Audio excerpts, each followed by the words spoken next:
Uzun marketda naushnik sotib qancha foyda qilsa bo'ladi? Tekshiramiz. Ketdik. Shu naushnik 13.500 ta zakaz tushgan. Ya'ni 13.500 ta sotgan. Haftasiga 177 dona sotibdi. Hop, endi buni hisob kitobini qilib ko'ramiz. 177 dona bo'lsa, 177 ni ko'paytiramiz 4 ga.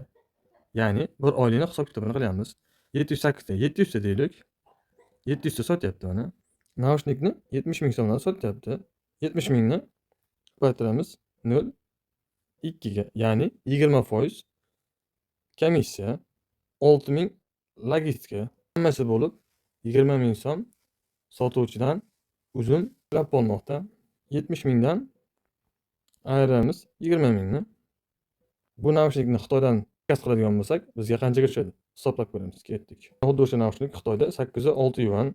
806 yuanimiz o'zbek so'mida qancha bo'ladi? 806 yuanimiz 15.288. Bu naushnik kargosi bilan bizga 25 ming so'mga tushadi. Hop, endi 70 mingdan ayiramiz 20 ming, ya'ni bu uzunni haqqi. Yana ayiramiz 25 mingni. 25 ming sof foyda qolyapti. Endi bu 25 mingni ko'paytiramiz 700 taga. Ya'ni 700 ta bu bir oyda tushayotgan zakaz. Mana ko'rib turganingizdek 17 million 500 ming so'm sof foyda qilyapti. Endi bu yerdan har oy soliq bor. Solig'i ham ayirib tashlaymiz. Har oy solig'imiz 1 million 200. 16 million 300 ming sof foyda. Har oyda soliq to'lovi bor. Shu narsani esingizdan chiqarmang. Mana do'stlar, ko'rib turganingizdek, bitta SKU orqali, ya'ni bitta tovar orqali shuncha foyda qilyapti.